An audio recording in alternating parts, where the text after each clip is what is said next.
সূর্যমুখী ফুলের বাগানের লোকেশন দিতে চলে আসলাম। গতকাল সূর্যমুখী ফুলের সাথে কিছু ছবি পোস্ট করার পর অনেক আপুর আমার থেকে লোকেশন চেয়েছিল, যদিও আমি কমেন্টে তাদের লোকেশন বলে দিয়েছি, বাট কেন জানি না অনেকেই বুঝতে পারে নাই, তো ভাবলাম বড় ভিডিওর মাধ্যমে আপনাদের সাথে শেয়ার করি। আসসালামু আলাইকুম এভরিওয়ান, কেমন আছেন আপনারা সবাই? It's me Arisha. আজকে আমরা রোজা থেকে সূর্যমুখী ফুলের সৌন্দর্য উপভোগ করতে গেছিলাম, আর এইটা আমাদের নওগাঁর ভিতরেই, নওগাঁ পিপল সিটি।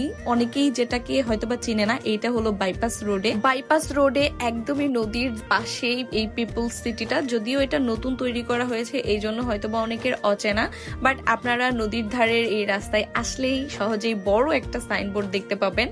আর আমরা কিন্তু এসেছিলাম মোটামুটি 3টার দিকে, একটু রোদ ছিল, যার কারণে রোদের মধ্যে ছবি ভিডিওগুলো অনেক বেশি সুন্দর এসেছিল, আর আপনারা অনেক পছন্দ করেছেন, আসতে চেয়েছিলেন, তাই ভাবলাম আপনাদের সাথেও শেয়ার করি যাতে আপনারাও চলে আসতে পারেন সুন্দর এই সূর্যমুখীগুলোর সৌন্দর্য উপভোগ করতে। আমাদের নওগাঁ সদরের একমাত্র এবারের সূর্যমুখীর বাগান, যেখানে সুন্দর সুন্দর বড় সূর্যমুখী গুলো ফুটছে। আরেকটা আছে বাইপাসে, একদম কিউট কিউট ছোট ছোট, ওইটাও দেখাবো। এছাড়া আর সদরের মধ্যে কোথাও সূর্যমুখীর বাগান হয় নাই সেভাবে বড় ভাবে। তো যারা যারা এই সুন্দর সুন্দর সূর্যমুখীর সাথে ছবি তুলতে চান আপুরা, তারা চলে আসতে পারেন। প্রায় 2-3 বছর ধরে তো বাইপাসে এই সুন্দর সুন্দর সূর্যমুখী বাগানগুলা ছিল, সব সুন্দরী সুন্দরী আপুরা এসে ছবি ভিডিও তুলে গেছে, বাট এবছর আর নেই। আর এইগুলার সাইজ জাস্ট দেখেন, ও মাই গড, আমার মুখের থেকেও বড়।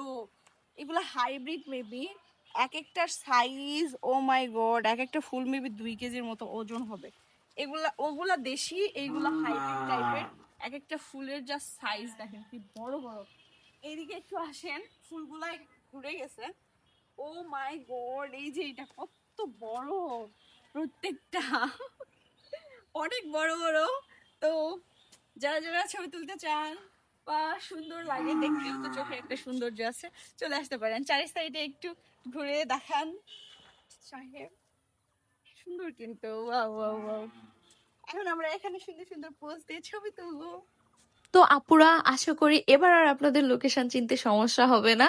আপনারা এই প্রকৃতির সৌন্দর্য উপভোগ করতে চলে আসতে পারেন। তবে এখানে কিন্তু শুধু সূর্যমুখী ছিল না, অনেকগুলো কসমস ফুলের গাছ ছিল, আর আমার কাছে কিন্তু এই ফুলগুলো অনেক সুন্দর লাগে। আর আমার ভিডিও দেখে যারা যাবেন তারা কিন্তু অবশ্যই পরবর্তীতে কমেন্ট করে আমাকে জানাবেন, আর আগে থেকে যেয়ে থাকলে তারাও জানাবেন।